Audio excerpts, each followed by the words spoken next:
boys came in, and we had a bit of an introductory sort of day on the Monday. A few new boys, so a few meetings, people getting to know each other. And then we had a very, very solid day yesterday in terms of the intensity in the training session that we had in the afternoon, and that's been followed up with the reports are a pretty good session this morning, with one to follow this afternoon. So far, really, really good. Really pleased with the attitude of the boys. Really pleased with the work that they've done in the short space of time that we've been here. Yesterday we had the news with Chris Chins had obviously tested positive for COVID. You obviously got him sort of at the door when you test everyone to come in. So would that indicate that obviously that's an isolated case? Yes, it is. We've the whole squad and management have been tested again this morning, with everyone being negative. So it's an isolated case. And in terms of this tournament, Wayne, it'll be your third. Are you enjoying it or looking forward to it as much as you were the first? Yeah, definitely so. And obviously to win the tournament last year, you know, it was such an exciting campaign, the way it built from round one through to the final weekend, and all of the drama that unfolded, and then we had to wait a week. And so, you know, no crowds for the first time in a Six Nations. So it had a bit of everything, really. But ultimately, the rugby was great, I thought.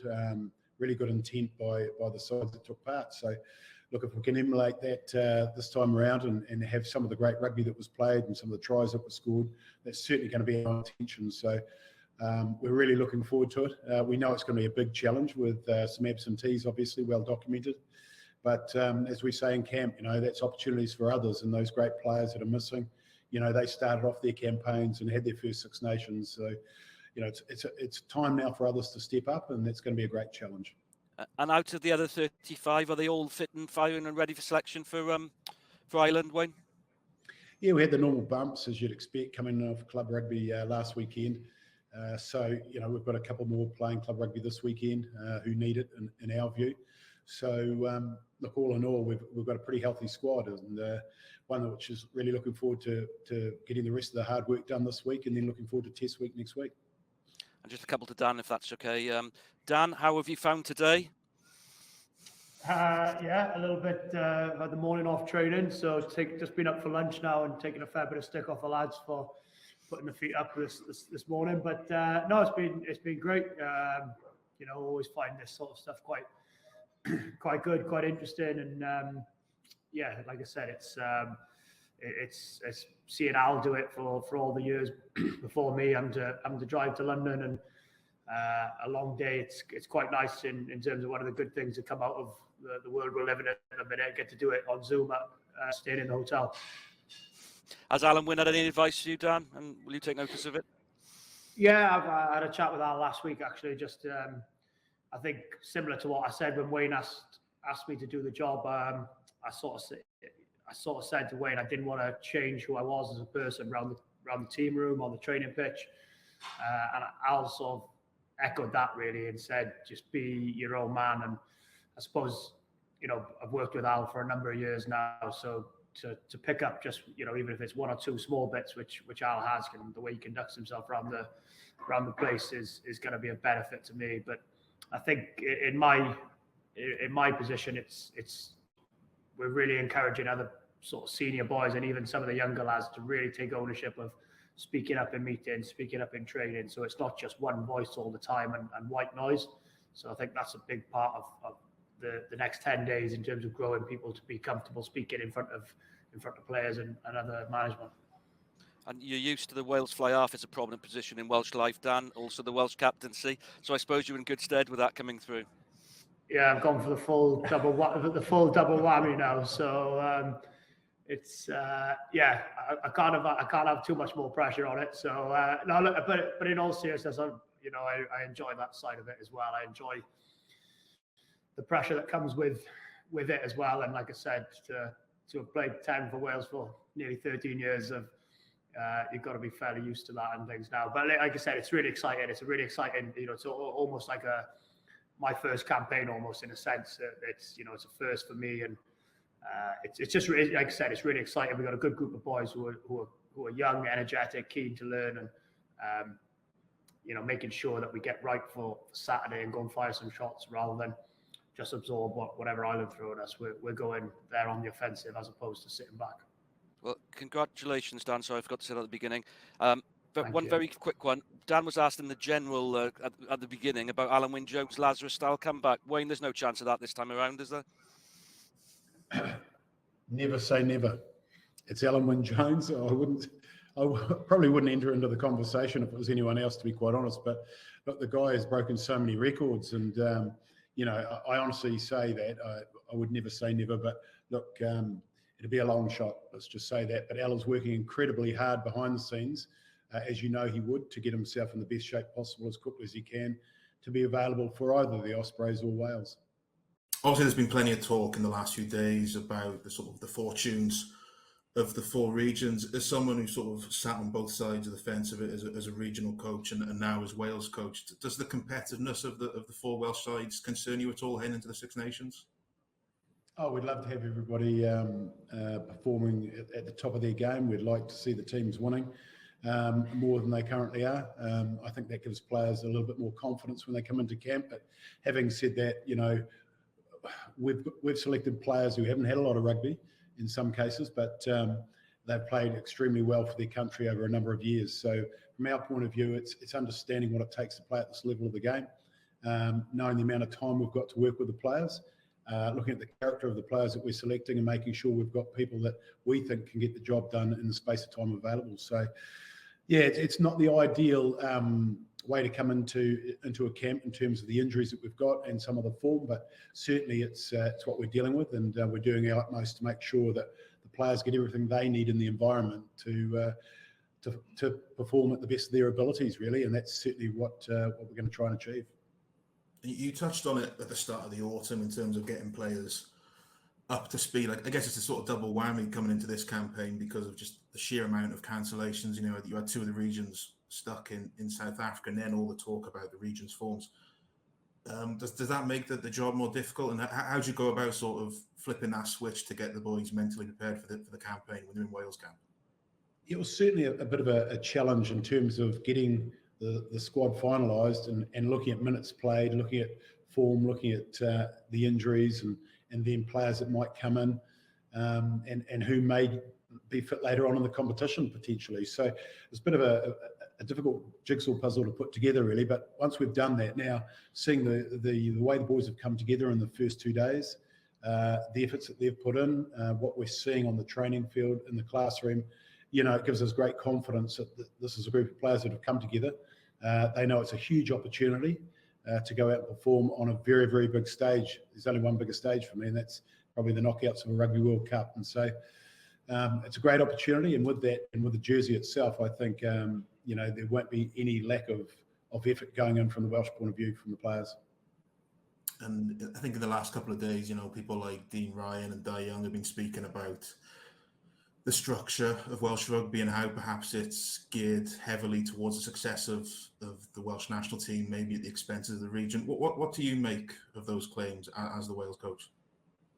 I think it's common sense that the Welsh national team needs to perform because it's really the cash cow for the game in Wales. So, look, it's probably not the time for me to be wading into that conversation, except to say that there's been many conversations going on since I arrived in Wales around the very subject. So it's not a new one, and it's not one that will probably go away overnight either. But certainly we're focused on the job at hand and really focusing on the group of players that we have, and we've got enough to worry about, and that's something that will be discussed no doubt at a later date.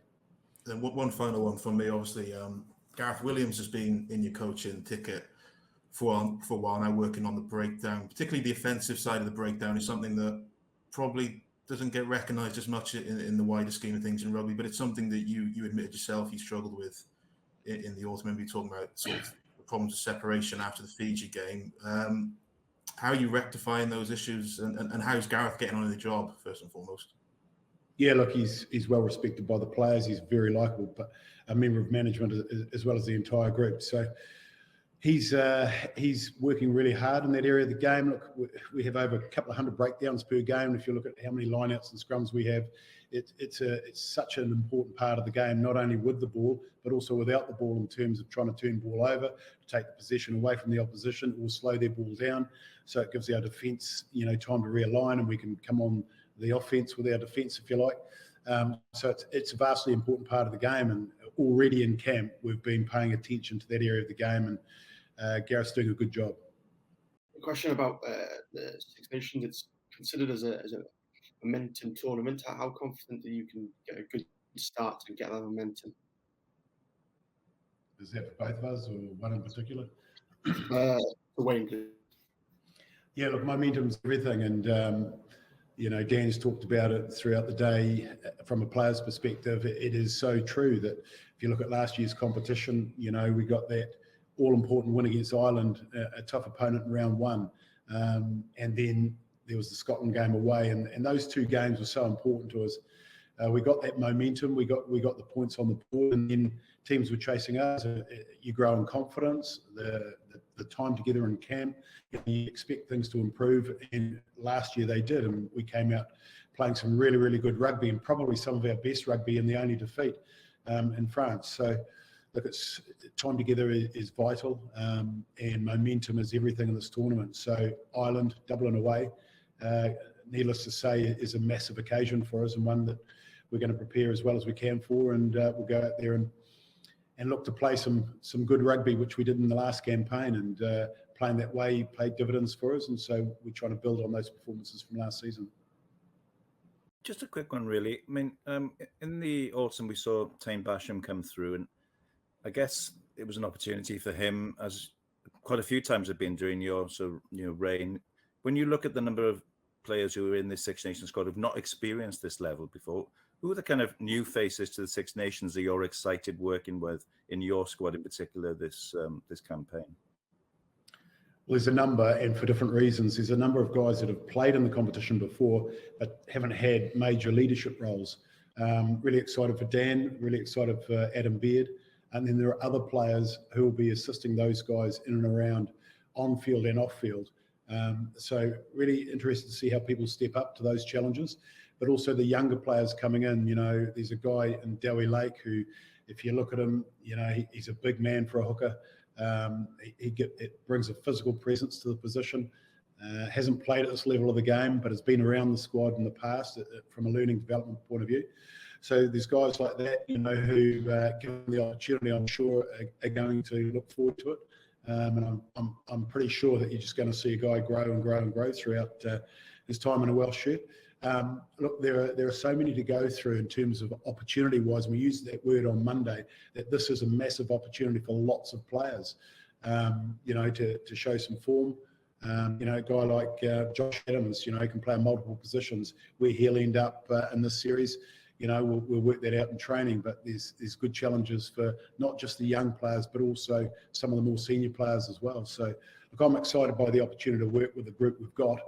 Obviously disappointed for those that are injured, because, there's some great players here, and 680 caps don't get, you don't replace that overnight, but certainly it's going to be, again, more opportunities for players to develop, and more opportunities for players to put a hand up for what's around the corner in terms of the Rugby World Cup.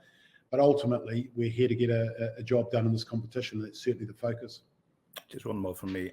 I mean, all the Six Nations I've covered, Wayne, I've never known a Wales coach faced with your situation in terms of the number of players with pretty few minutes in total going into the campaign. Some people sing less than 100 minutes, quite a few players. How can you play catch up in that sense? And to what extent might that have an impact on your selection for the opening game?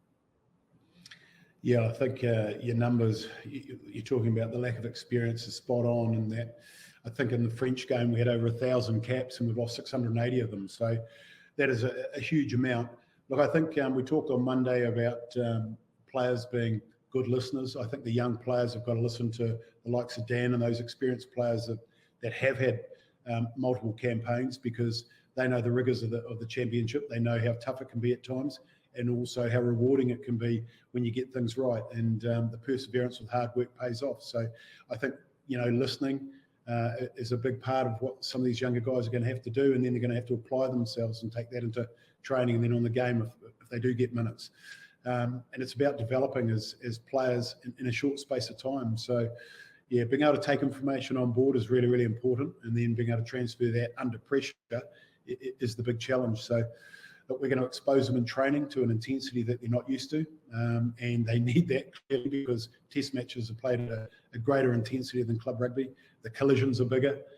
There's more of them often, and so it's just, and with the crowds back in, it's something different from last year as well. So for a lot of our younger guys who have played, say, 10, 15 test matches, some of them until the autumns hadn't played in front of a crowd in a Welsh jersey. So yeah, it's pretty inexperienced group in terms of Six Nations, but again, what an opportunity. Dan, I'm sure, like even Nick kind of mentioned at the very start, and I'm sure you've been getting it all day today as well, the Johnny Sexton stuff. There was I think House of Rugby, Sean O'Brien was kind of saying that he was on that tour with you guys in 2017, and you were just the two grumpy effers, I think he said, in training. I was wondering, when was the kind of moment where like you kind of had that little, it goes past the kind of the grudges you have together. When is that moment you kind of had that respect for each other, because you can see how well you guys get on with each other now? The respect for Johnny has been from day one in terms of how he's come into the Ireland and Leinster team, and the success that he's had with both. It's very difficult to not respect Johnny, even if you don't like him. But from my end, I got on really, really well with him in 2017, and I've just kept in touch with him every now and again on milestones or achievements and bits and pieces like that. So there's definitely, I think in 2017, when you're forced and spend more time outside of the rugby environment, you learn a lot more about people as well. And found Johnny a really good person to get on with, and I think we're both quite similar characters as well, in terms of demand a lot of ourselves, demand a lot of others around us, and I've got a real desire to scrap for everything and win as much as we can. So I think there's a lot of similarities between the two of us, and I think that is shows in the respect that we have for each other. And he's operating at an extremely high level still at a decent age as well. So it's he's been around the block a fair few times, and he's obviously going to be key to getting Ireland going as well. So it's a huge task for us first up, and if we sit off Johnny and allow Johnny to play and allow him to dictate play, then obviously we're going to be in a bit of trouble. So it's about making sure we get on the front foot as much as we can, and obviously try and make Johnny's life as difficult as possible, because he's a huge asset to Irish rugby. Perfect. And then just Wayne, just a quick one for you, just on Tane Basham, just a guy who's kind of really got a lot of attention and done well. Like, just excited to kind of see, if he can kind of force his way into the picture as well for this championship. Yeah, definitely. He had a slow start in the summer. He went away, worked very, very hard at his game, got himself a lot fitter, making much better decisions on the field. And I thought against the Southern Hemisphere sides that he faced, all four of them, he did very well. So looking forward to the next challenge, which is the Six Nations. So a different challenge again, and a bigger challenge from where I sit. And so, he's one of a number of players that it's going to be exciting to see how they go. Wayne, just with Christ, obviously, with Christians, obviously it's not a great start for him. How important is this tournament for his development and what you have planned for him long term? Yeah, look, he's a player for the future, isn't he? And he's in the squad right at the moment. He's had a couple of tests where he's come off the bench against Fiji and Australia, done very, very well.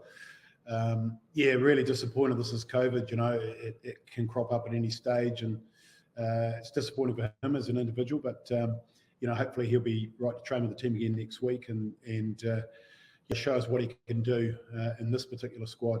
He's got a big, bright future in the game. There's no doubt about that. He's a fantastic athlete, and at 19 years of age, he's only going to get bigger and serve Wales for a long time, hopefully.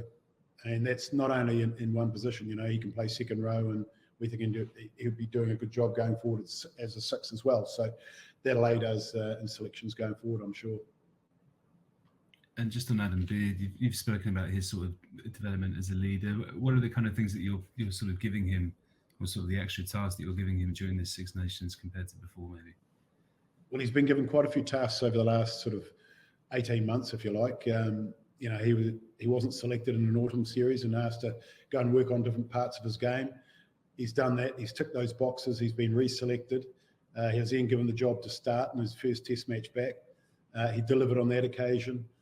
delivered throughout the Six Nations last year and everything that we put in front of him, the challenges from all the coaching staff. It's not about me. It's about what he's doing for Gethin Jenkins in defence. It's what he's doing for John Humphreys in the set piece, and then Stephen in the attack, and obviously the breakdown work with Gareth. So, he's ticked a lot of boxes, and he's shown a lot of maturity, and the way he took being the non-selection, if you like, shows the character of the person. And at this level of the game, character is everything, in my opinion, and he's shown tons of that. And then he's obviously played well enough to go on a Lions tour, and I thought he did very well when he was used in the matches that he played in. So the utmost respect for him, and he's going to do a job in supporting Dan, and I'm sure they'll do a great job together. They know each other well, and I'm looking forward to seeing how that partnership grows, and also as individuals, how they grow with those responsibilities. My question's to Dan. Dan, correct me if I'm wrong, but you're currently on 95 caps for Wales, and if my maths is correct, 95 plus 5 equals 100. Is that in the back of your mind coming that week 5 game against Italy? And if it does happen on the 19th of March, how special will that be for you as a player? Yeah, I mean, it would be impossible for me to say that hasn't crossed my mind when you're potentially a campaign away from reaching that milestone.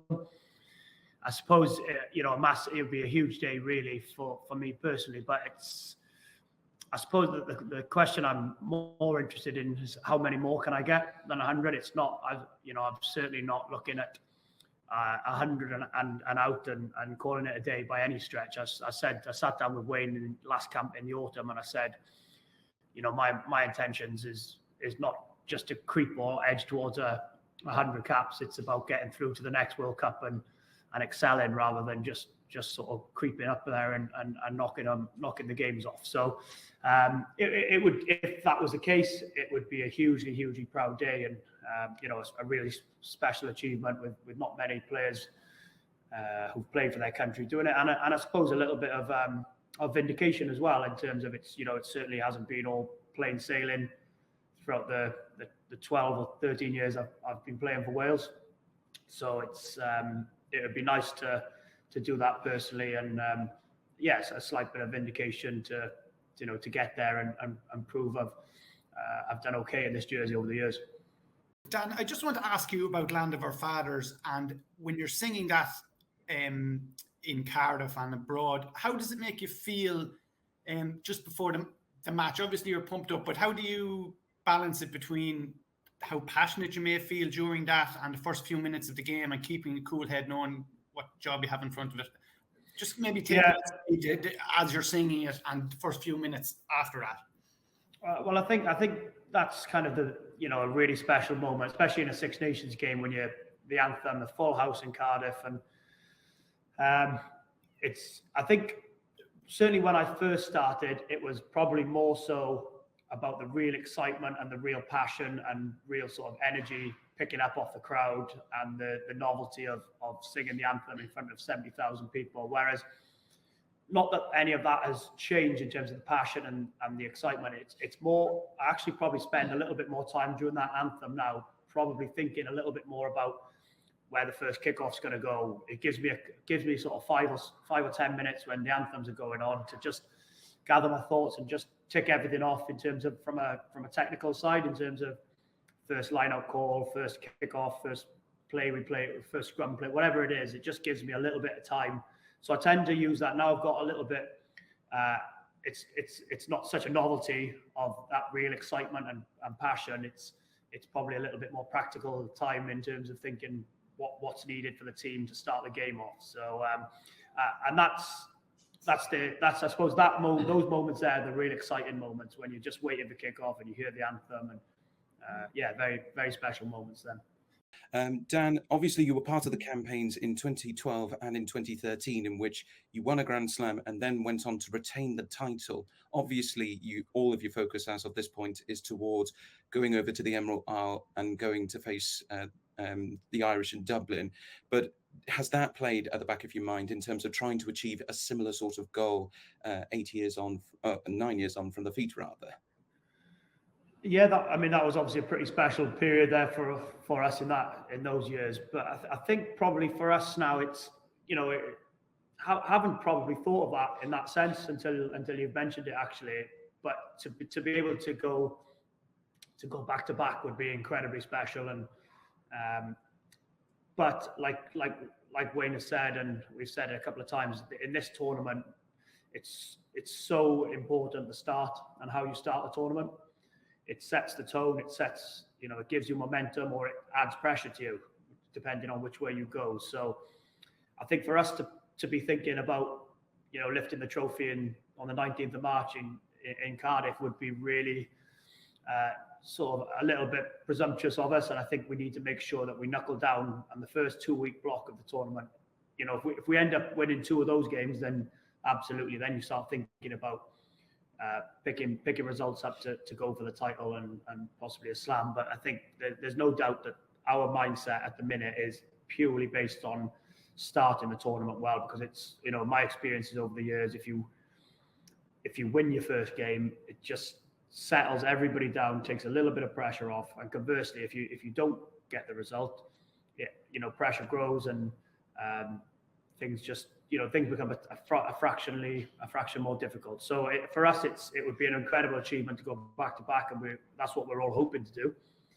But I think it would be presumptuous for us to think that we're thinking anything other than probably the first weekend and then into the Scottish game. Regarding last Six Nations and regarding to the last autumn test results, are you agree if I say that this is the strongest, the hardest tournament since a very long time? Absolutely, yeah. You look at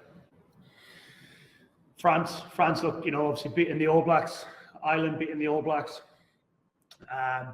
England's clean sweep in the autumn, Scotland's victory over Australia. So every team is coming into the tournament in really good form, which I don't think has happened for a number of years. There's always been teams who perhaps been under the radar or not quite been hitting their straps or whatever the reason. But I think this year around, you look at the quality of players on show, the results and the form that teams are showing, that it really is probably up in the air for anyone to go and win the tournament this year. So we're fully aware how difficult the tournament is for us to go out and win again. But like I mentioned previously, it's all about the start for us. The start is key. If we can get off to a good start, then momentum and confidence grows in the group, and things become slightly easier. So there's absolutely no doubt, and I 100% agree with you, that this tournament is definitely shaping up to be one of the most exciting for years.